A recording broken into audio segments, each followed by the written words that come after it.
Hi hello ನಮಸ್ತೆ ಎಲ್ಲ ಹೇಗಿದ್ದೀರಾ? ನೀವೆಲ್ಲ ತುಂಬ ಚೆನ್ನಾಗಿದ್ದೀರಾ ಅಂತ ಭಾವಿಸ್ತೀನಿ. ವೆಲ್ಕಮ್ ಬ್ಯಾಕ್ ಟು ಗೃಹಿಣಿಯ ಕಲಿಕೆ. ಫ್ರೆಂಡ್ಸ್, ಈ ದಿನ ನಾನು ತೊಂಡೆಕಾಯಿಯ ಬಗ್ಗೆ ಕಂಪ್ಲೀಟಾಗಿ ಮಾಹಿತಿಯನ್ನು ಕೊಡ್ತೀನಿ. ತೊಂಡೆಕಾಯಿಯ ಸೇವನೆಯಿಂದ ನಮಗೇನೇನು ಬೆನಿಫಿಟ್ ಸಿಗುತ್ತೆ ಅಂತ ತಿಳ್ಕೊಳಲ್ವಾ?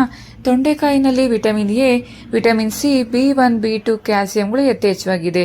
ಸೇವಿಸಿದ ಆಹಾರ ಸರಿಯಾಗಿ ಜೀರ್ಣವಾಗಬೇಕು ಅಂದರೆ ತೊಂಡೆಕಾಯಿಯ ಸೇವನೆ ಅಗತ್ಯ ಅಂತಲೇ ಹೇಳ್ಬೋದು.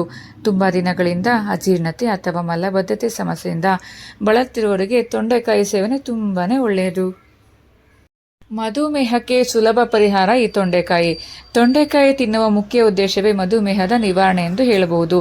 2009ರಲ್ಲಿ ನಡೆದ ಒಂದು ವೈದ್ಯಕೀಯ ಸಂಶೋಧನೆಯಲ್ಲಿ ಕೂಡ ತೊಂಡೆಕಾಯಿಯಲ್ಲಿ ಮನುಷ್ಯನ ದೇಹದ ರಕ್ತದಲ್ಲಿ ಸಕ್ಕರೆ ಪ್ರಮಾಣವನ್ನು ತಗ್ಗಿಸುವಂತಹ ಒಂದು ಗುಣಲಕ್ಷಣವಿದೆ ಎಂದು ಸಾಬೀತಾಗಿದೆ. ಹಾಗಾಗಿ ವಿವಿಧ ಬಗೆಯ ಅಲರ್ಜಿಗಳಿಂದಲೂ ಸಹ ಈ ತೊಂಡೆಕಾಯಿ ರಕ್ಷಣೆಯನ್ನು ಕೊಡುತ್ತೆ. ತೊಂಡೆಕಾಯಿಗಳಲ್ಲಿ ಸಫೋನಿನ್, ಸ್ಟೀರಾಯ್ಡ್, ಆಲ್ಕಡೈಲ್, ಫ್ಲೇವನಾಯ್ಡ್ ಮತ್ತು ಗ್ಲೈಕೋಸೈಡ್ ಅಂಶಗಳು ಇವೆ. ಹೀಗಾಗಿ ಈ ಸಂಶೋಧನೆಯಲ್ಲಿ ಇಲಿಗಳ ಮೇಲೆ ಪ್ರಯೋಗ ಮಾಡಿ ಅಸ್ತಮಾ ಮತ್ತು ಇನ್ನಿತರ ಕೆಲವೊಂದು ಅಲರ್ಜಿ ಸಮಸ್ಯೆಗಳಿಗೆ ತೊಂಡೆಕಾಯಿ ಪರಿಹಾರವಾಗಿ ಕೆಲಸ ಮಾಡುತ್ತದೆ. ಮಾರಕ ಕ್ಯಾನ್ಸರ್ ವಿರುದ್ಧವೂ ಇದು ರಕ್ಷಣೆಯನ್ನು ನೀಡುತ್ತೆ. ತೊಂಡೆಕಾಯಿಯ ರಕ್ತವನ್ನು ಶುದ್ಧೀಕರಿಸಲು ಇದು ಸಹಾಯವನ್ನು ಮಾಡುತ್ತೆ.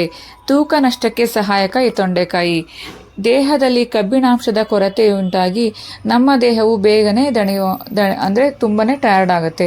ಹಾಗಾಗಿ ಆಹಾರದಲ್ಲಿ ತೊಂಡೆಕಾಯಿಯನ್ನು ಸೇವಿಸೋದ್ರಿಂದ ಕಬ್ಬಿಣದ ಕೊರತೆ ದೂರವಾಗುತ್ತೆ. ಇನ್ನು ಹೃದಯವನ್ನು ಆರೋಗ್ಯವಾಗಿ ಇಟ್ಕೋಬೇಕು ಅಂದರೆ ತೊಂಡೆಕಾಯಿ ಸೇವನೆ ತುಂಬಾ ಅಗತ್ಯವಾಗಿದೆ. ಏಕೆಂದರೆ ತೊಂಡೆಕಾಯಿಯಲ್ಲಿ ಪೊಟ್ಯಾಷಿಯಂನ ಒಂದು ಸಮೃದ್ಧ ಮೂಲವಾಗಿದೆ. ಇದು ನಿಮ್ಮ ಹೃದಯಕ್ಕೆ ಸಂಬಂಧಿಸಿದ ಸಮಸ್ಯೆಗಳನ್ನು ಹೋಗಲಾಡಿಸುತ್ತೆ. ಇನ್ನು ರೋಗ ನಿರೋಧಕ ಶಕ್ತಿಯನ್ನು ಹೆಚ್ಚಿಸುತ್ತೆ ಈ ತೊಂಡೆಕಾಯಿ. ಸೊ ನೋಡೋದಲ್ವಾ ಫ್ರೆಂಡ್ಸ್, ತೊಂಡೆಕಾಯಿನ ನಾವು ತಿಂತಾ ಬಂದರೆ ಅದರಿಂದ ಏನೇನು ಬೆನಿಫಿಟ್ ಸಿಗುತ್ತೆ ಅಂತ. ಸೊ ತಡ ಮಾಡಬೇಡಿ, ನಿಮ್ಮ ಸೀಸನ್ನಲ್ಲಿ ಬರುವಂತಹ ತರಕಾರಿ ಹಣ್ಣುಗಳನ್ನ ಸೇವನೆ ಮಾಡ್ತಾ ಬನ್ನಿ. ನಿಮ್ಮ ಆರೋಗ್ಯ ನಿಮ್ಮ ಕೈಲಿದೆ ಅಲ್ವಾ? ಹೀಗೆ ನನ್ನ ಗೃಹಿಣಿಯ ಕಲಿಕೆ ಚಾನಲ್ನ ನೋಡ್ತಾ ಇರಿ ಫ್ರೆಂಡ್ಸ್. ಸಪೋರ್ಟನ್ನು ಮಾಡ್ತಾ ಇರಿ. ಫ್ಯಾಮಿಲಿ ಫ್ರೆಂಡ್ಸ್ಗೂ ಸಹ ಶೇರ್ ಮಾಡಿ.